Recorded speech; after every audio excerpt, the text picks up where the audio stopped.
کی ایک سورت ہے جس کو کہا جاتا ہے سورہ کہف. ٹھیک ہے, یہ 15ویں پارے کے آخر میں ہے, 16ویں پارے کے شروع میں ہے. اس کے بے شمار فضائل بھی ہیں, اس کی تلاوت بھی کیا کریں, ہر جمعے کو کوشش کر کے اس کی تلاوت کریں. کہ روایتوں میں آتا ہے جو ایک جمعے سے دوسرے جمعے کو دوبارہ پڑھتا ہے نا سورہ کہف, تو دونوں جمعوں کے درمیان اس کے لیے نور کر دیا جاتا ہے. یہ سورہ پاک مکہ مکرمہ میں نازل ہوئی. اس میں 12 رکوع ہیں, 111 آیتیں ہیں, 1577 کلمے ہیں اور 6360 حروف ہیں. سورہ کہف پڑھنے سے گھر میں سکون اور برکت نازل ہوتی ہے. حضرت برہ بن عازب رضی اللہ عنہ فرماتے ہیں کہ ایک مرتبہ ایک صحابی نے سورہ کہف پڑھی تو گھر میں ایک جانور تھا, وہ بھی بدکنا شروع ہو گیا. انہوں نے سلامتی کی دعا کی اور غور سے دیکھا کہ کیا بات ہے, تو انہیں ایک بادل نظر آیا جس نے انہیں ڈھانپ رکھا تھا. ان صحابی نے اس واقعے کا ذکر جب نبی پاک علیہ الصلوۃ والسلام کی بارگاہ میں کیا تو پیارے آقا علیہ الصلوۃ والسلام نے فرمایا, اے فلاں قرآن پاک کی تلاوت کرتے رہا کرو. وہ بادل سکینہ تھا, وہ سکون کا بادل تھا جو قرآن مجید کی وجہ سے نازل ہوا تھا. تو سورہ کہف یہ سکون کا, یہ برکت کا باعث ہے. اور ایک اور جگہ پیارے آقا علیہ الصلوۃ والسلام فرماتے ہیں جو سورہ کہف کی ابتدائی 10 آیات یاد کرے گا وہ دجال کے فتنے سے محفوظ رہے گا. اچھا, اس سورت میں تلاوت کے فضائل تو اپنے ہیں. اس سورت صرف ایک ہی سورت میں 3 کمال کے واقعات ہیں. ایک تو وہی کہف, غار, کہف کہتے ہیں غار کو, غار والا واقعہ ہے. ایک اس کے اندر حضرت ذوالقرنین کا واقعہ, اللہ اکبر, پڑھنے سے تعلق رکھتا ہے. East and west and north تینوں جگہوں کا آپ نے سفر کیا, دنیا کے 3 کونوں کا آپ نے سفر کیا, اور جو آپ نے وہاں ایکسپیرینس کیا, کمال کی باتیں, اور ان کی پھر وہاں کیسے ملاقات ہوئی, یاجوج ماجوج کو کیسے پایا اور کس طرح اس کو جا کے انہوں نے بلاک کیا, یہ سارا واقعہ اس صورت میں موجود ہے. اور تیسرا اس میں واقعہ حضرت موسیٰ علیہ السلام اور حضرت خضر علیہ السلام کی جو ایک بڑی کمال کی ملاقات ہے, اس ملاقات میں کیسے کیسے واقعات ہیں. یعنی میں یقین کریں میرے پاس ٹائم ہوتا تو میں آپ کو سورہ کہف کے 3 واقعات سناتا, لیکن یہ سب چیزیں ڈیفائن کرنے کا مقصد یہ کہ یہ آپ کے اور میرے قرآن میں سب موجود ہے. اچھا, ایک اور بات بتاؤں کہ یہ اصحاب کہف پر یا اس واقعے پر جو بھروسہ یا ایمان یا عقیدہ ہے نا, یہ صرف مسلمانوں کا نہیں ہے. یہ دیگر مذاہب کی کتابوں میں بھی 7 سلیپرز کہلاتے ہیں, 7 سونے والے. 7 سلیپر کا بورڈ لگے ہوئے اب بھی, تو وہاں پر دیگر مذاہب کے لوگ بھی آتے ہیں کیونکہ ان کی آسمانی کتابوں میں بھی ان اصحاب کہف کا ذکر موجود ہے. اب یہ کون تھے, یہ کیا تھے, اب ذرا یہ واقعہ سنیے گا, پھر میں انشاءاللہ اس کے تحت کیا سبق ملتا ہے ہم سیکھیں گے کیا, میں اس پر ڈسکس کروں گا. اصحاب کہف جو تھے یہ شہر افسوس کے شرفاء تھے, بڑے نیک لوگ تھے. اچھا, شہر کا نام کیا نام تھا؟ افسوس. اور جو بادشاہ تھا اس کے معزز درباری بھی تھے, مگر یہ لوگ صاحب ایمان تھے, یہ بت پرستی سے بیزار تھے, یہ اللہ وحدہ لا شریک کو اپنا رب مانتے تھے. اچھا, وہاں پر جو بادشاہ تھا وہ بڑا ظالم بھی تھا اور بت پرستی کے لیے بڑا انفسائز کرتا تھا. جو بت پرستی نہیں کرتا تھا اس کو قتل کر دیتا تھا. اچھا, اس بادشاہ کا نام دقیانوس تھا.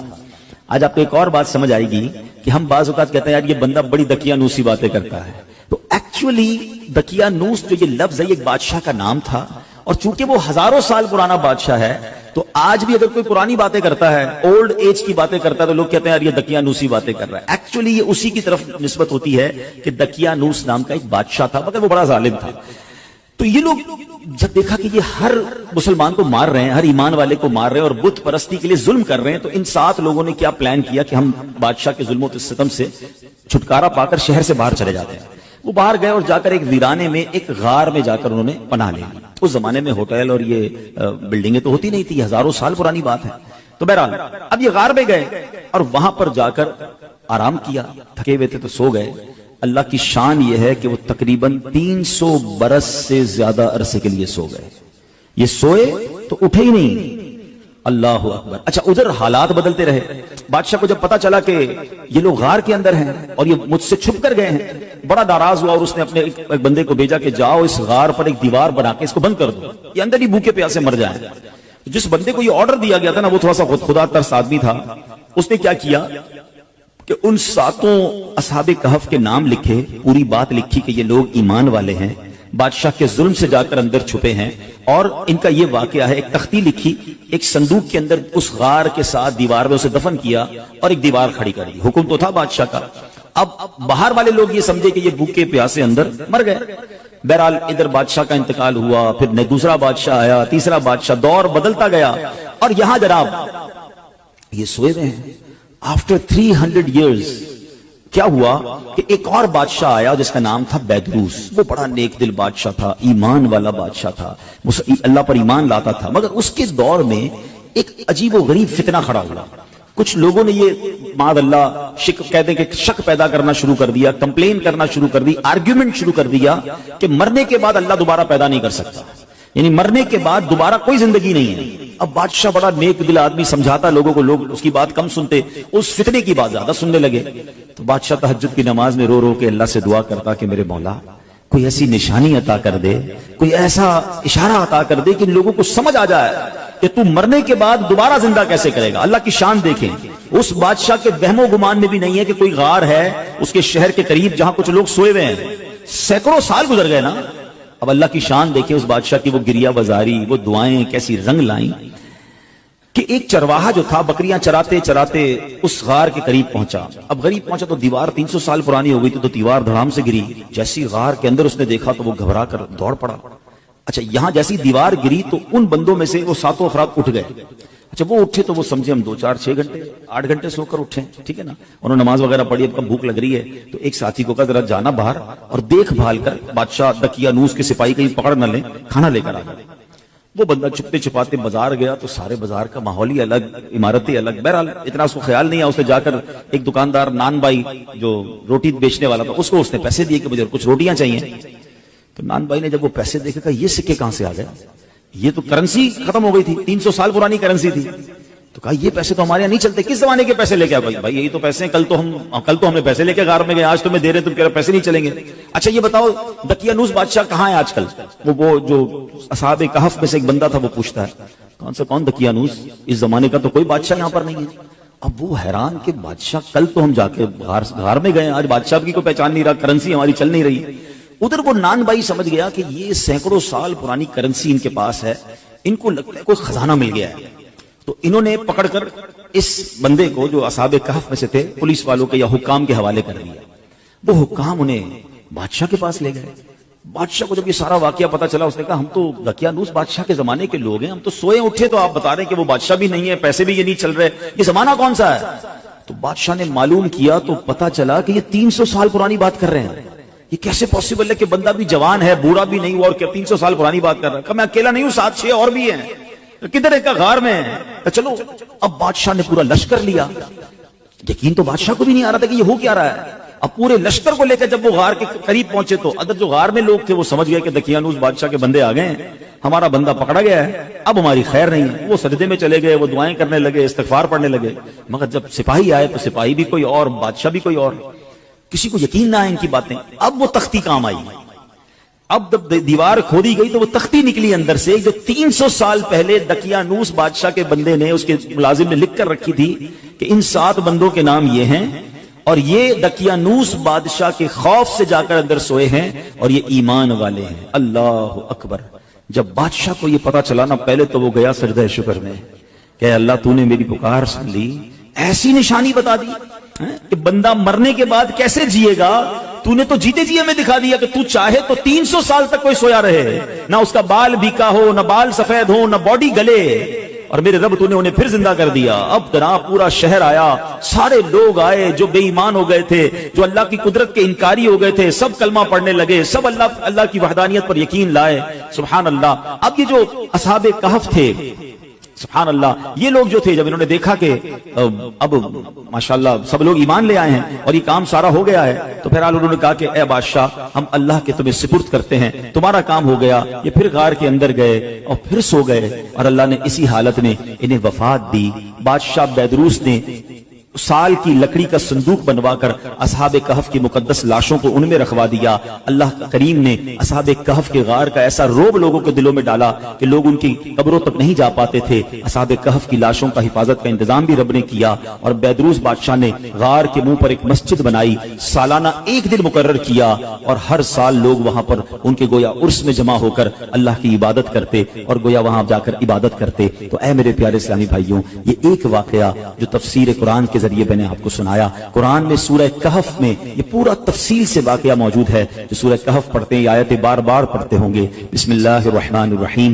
ام حسبت ان اصحاب الكهف والرقیم كانوا من آیاتنا عجبا اذ اول الفتية الى الكهف فقالوا ربنا آتنا من لدنك رحمة وهيئ لنا من امرنا رشدا فضربنا على آذانهم في الكهف سنين عددا ثم بعثناهم لنعلم أي الحزبين أحصى لما لبثوا أمدا نحن نقص عليك نبأهم بالحق إنهم فتية آمنوا بربهم وزدناهم هدى.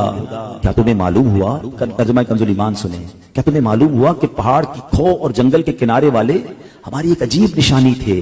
جب ان جوانوں نے غار میں پناہ لی پھر بولے اے ہمارے رب ہمیں اپنے پاس سے رحمت دے اور ہمارے کام میں ہمارے لیے راہ یابی کے سامان کر, تو ہم نے اس غار میں ان کے کانوں پر گنتی کی کئی برس تھپکا. پھر ہم نے انہیں جگایا کہ دیکھیں دو گروہ میں کون ان کے ٹھہرنے کی مدت زیادہ ٹھیک بتاتا ہے.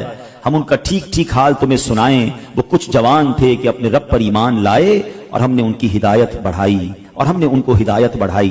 سبحان اللہ. ان کے ناموں میں بہت اختلاف ہے. حضرت علی کرم اللہ تعالی وجہ الکریم فرماتے ہیں ان کے نام یہ ہیں یملیخا, مکشکلینا, مشلینا, مرنوش, دبرنوش, شادنوش اور 7واں چرواہا تھا جو ان لوگوں کے ساتھ ہو لیا. حضرت علی نے اس کا ذکر نہیں فرمایا. اور ان لوگوں کے کتے کا نام کتمیر تھا اور لوگوں کے شہر کا نام افسوس تھا اور ظالم بادشاہ کا نام دکیانوس تھا. تفسیر ساوی میں کچھ اور نام بھی لکھے ہیں. ان ناموں میں کچھ اختلاف ضرور ہے مگر ان کے ناموں کی برکت کیا ہے. سبحان اللہ. ذرا سنیے گا. حضرت ابن عباس رضی اللہ عنہ سے روایت ہے اصحاب کہف کے ناموں کا تعویذ 9 کاموں کے لیے مفید ہے. بھاگے ہوئے کو بلانے کے لیے اور دشمنوں سے بچ کر بھاگنے کے لیے.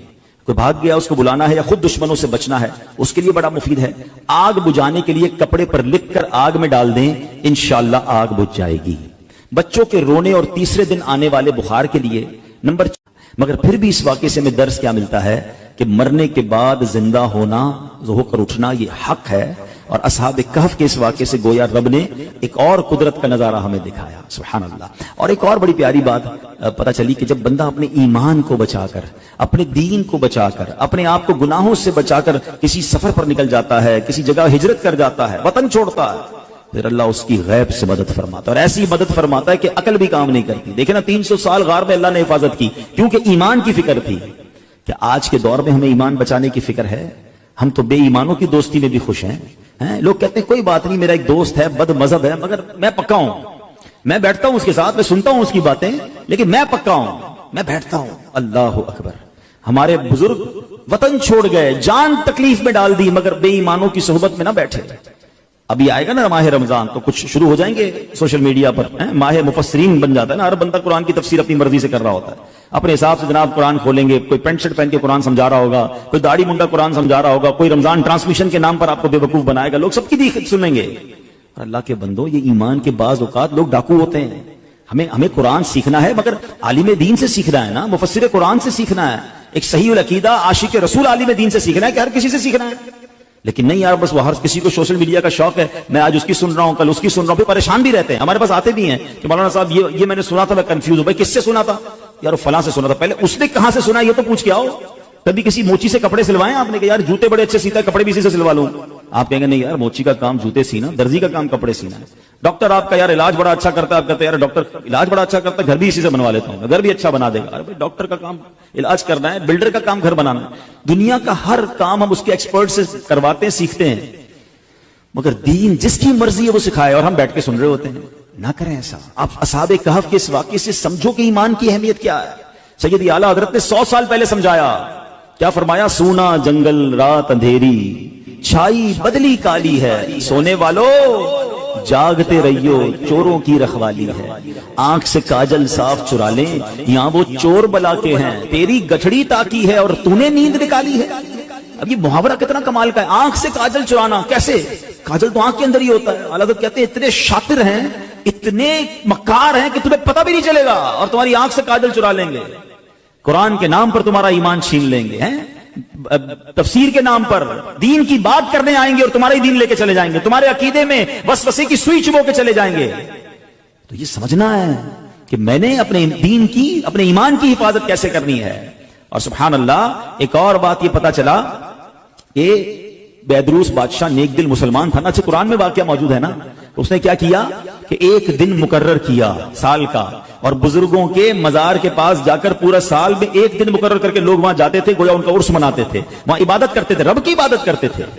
تو پتا چلا کہ آج بھی اگر بزرگان دین کے مزارات پر کوئی سال میں ایک دن مقرر کر کے اللہ کی عبادت وہاں کی جائے اور ان کا عرس منایا جائے، فاتحہ پڑھی جائے، تو اس میں کوئی حرج نہیں ہے۔ اصحاب کہف کا یہ واقعہ ہی ہمیں یہ سبق دے رہا ہے، قرآن ہمیں یہ بتا رہا ہے، سبحان اللہ۔ تو بہرحال میرے پیارے اسلامی بھائیوں، یہ ایک واقعہ بیان کرنے کا مقصد یہ تھا کہ قرآن میں کیسے کیسے خزانے موجود ہیں۔ تو پلیز اس رمضان میں صرف قرآن پاک کی تلاوت نہیں کرنی، قرآن پاک کو انڈرسٹینڈ کرنے کی طرف بھی آئیں۔ اللہ کی رحمت سے دعوت اسلامی کے ماحول میں ہمیں تفسیر قرآن صراط الجنان بڑی آسان اردو زبان میں دے دی گئی ہے، اس کو پڑھیں، پڑھ نہیں سکتے تو اس کی آڈیو جاری کر دی گئی ہے، سننا شروع کر دیں۔ آپ دیکھتے ہوں گے دعوت اسلامی والے تو پورا سال ہی فجر کی نماز کے بعد مسجدوں میں تفسیر قرآن کچھ ایک دو صفحے